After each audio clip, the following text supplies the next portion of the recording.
बनाने का, सरकार माने वहां चीफ एग्जीक्यूटिव मेंबर होता है। वो चीफ एग्जीक्यूटिव मेंबर के लिए हमने प्रमोद बोरो का नाम दिया है। तो ये एक बीजेपी को और चुनावी सफलता मिली है। बोडोलैंड में पहले हमारी 1 सीट थी, अब 9 सीटें हमारी बनी है और यूपीपीएल के साथ हम वहां चीफ एग्जीक्यूटिव मेंबर के लिए प्रमोद बोरो का नाम का सुझाव दिया है और कांग्रेस की 1 सीट आई है। तो कांग्रेस जा रही है, भाजपा आ रही है। ये बोडो काउंसिल पहले कांग्रेस की होती थी, लेकिन ये स्थिति आज है। आपको पता है, राजस्थान के पिछले ही सप्ताह नतीजे आए। राजस्थान में जिला परिषद के सभी जिला प्रमुख भारतीय जनता पार्टी के हो रहे हैं। ब्लॉक पंचायत समिति 93 हो रही है, जीती है बीजेपी ने। जिला परिषद के 606 में 353 सीटें जीते हैं, एब्सोल्यूट मेजॉरिटी ली है। और ब्लॉक पंचायत के 1990 जीते हैं 4300 में। तो ये दर्शाता है कि बीजेपी सभी जगह जीत रही है। अभी उसके पहले हैदराबाद में चुनाव हुआ, आपको मालूम है हमारे केवल 5 पार्षद थे, अब 48 हो गए। वहां जो प्रमुख पार्टी है तेलंगाना राष्ट्र समिति के 99 मेंबर्स थे, आज उनके 55 हो गए और 44 मेंबर बीजेपी के बढ़े 48 हो गए। उसमें कांग्रेस 1 आई है, हैदराबाद में कांग्रेस 1 आई है। ये बार बार समझना जरूरी है कि बीजेपी कैसे जा रही है और कांग्रेस कहां जा रही है। उसके पहले लद्दाख ऑटोनॉमस काउंसिल, हिल डेवलपमेंट काउंसिल के चुनाव हो गए। वहां बीजेपी ने 26 में से 15 सीटें जीतकर कंप्लीट मेजॉरिटी पाई। उसके पहले बिहार में चुनाव हुए और बिहार चुनाव में भारतीय जनता पार्टी जदयू ने पूर्ण बहुमत की सरकार बनाई और एक शानदार विजय रजिस्टर किया। उसी समय चुनाव हुए, उपचुनाव हुए।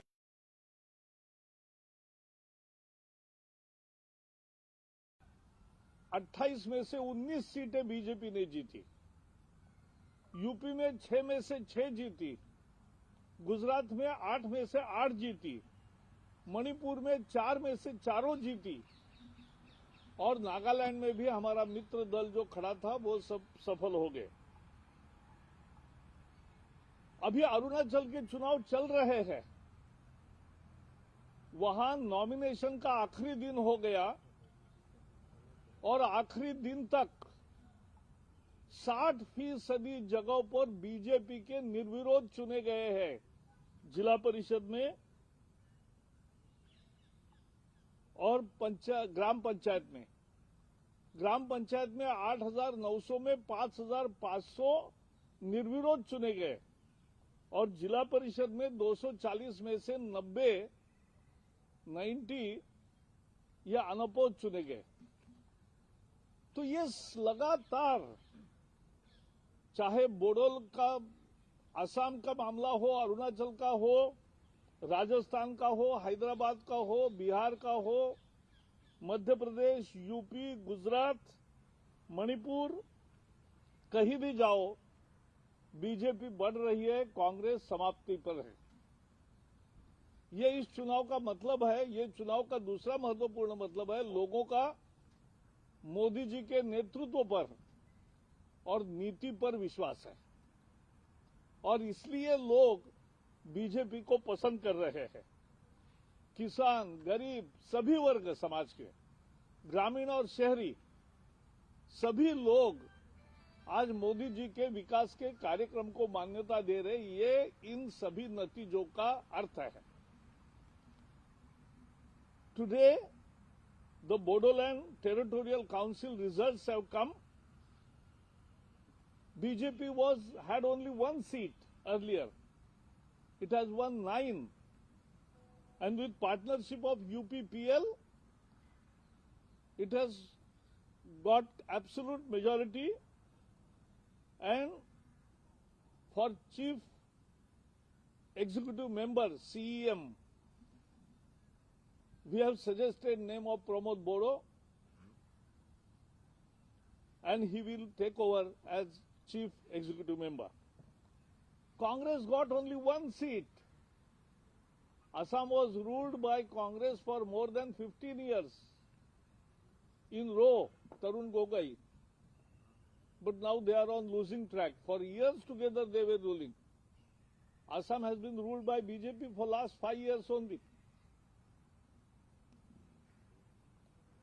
Hyderabad, as we have seen, BJP grew from 4 to 48. It's a huge jump. TRS, which was the main party, has reduced from 99 to 55. And Congress has got only one. In Rajasthan, all the Jilla Parishad heads will be headed by BJP. In block panchayats also, out of 222, 93 block pramukhs will be from BJP. In Jilla Parishad, we have won 353 seats out of 606 seats. And in Panchayat Samiti, we have won 1,990 seats out of 4,371 seats. This or Congress has lost. And what is important is, after 15 years this time this is happening, that the ruling party in the state is losing the elections of Jilla Parishad and Panchayat Samitis. This has never happened in 15 years.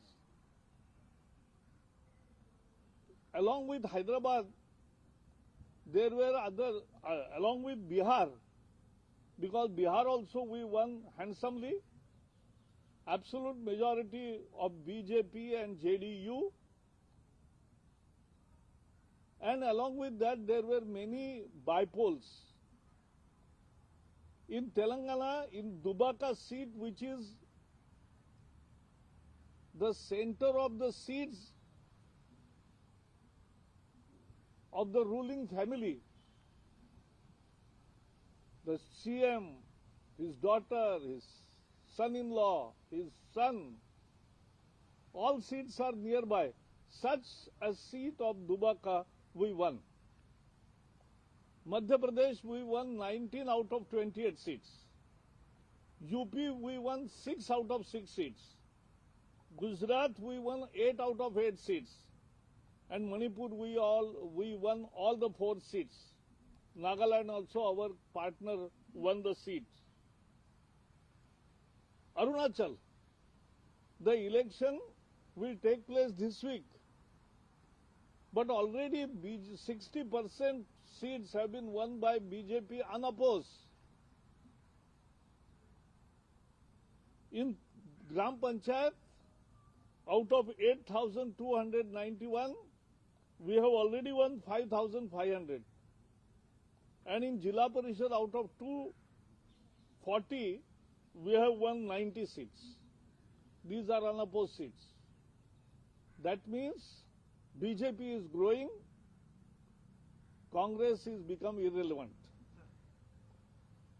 This is because leadership of Modi, this shows the faith of people in the leadership and policies of Modi ji. And in rural area, in urban area, in farmers, in everywhere, all sections of society are voting for BJP for progress. That is the sum total of all these elections in last 2 months. Sir, one more question. In Assam, today BTR election result is declared, but there is one thing, वहाँ पे आप लोग के BPF के साथ, अग्रामा महिला के BPF के साथ आप लोग का alliance है, and you are already state में भी उन लोगों का मंत्री है, वो लोग अलायंस पे है, तो यस इसमें क्या होगा, you are going with UPPL with Pramod Boro, पर हग्रामा के साथ आप लोग का जो रिलेशन था बीपीएफ के साथ, उन लोगों के साथ रोल क्या रहेगा, क्योंकि अप्रैल में वो असेंबली इलेक्शन। ऑलरेडी सीएम ने वहां प्रेस कॉन्फ्रेंस अभी की है, उसका जवाब भी दिया है. नहीं, it's not clear yet. No, he has made it clear. तो आप लोग क्या चाहते हैं, बीपीएफ आप लोग के साथ they are our partner in state. मतलब स्टेट में असेंबली में आप लोग एक साथ लड़ेंगे फिर? वो अभी पार्टनर है.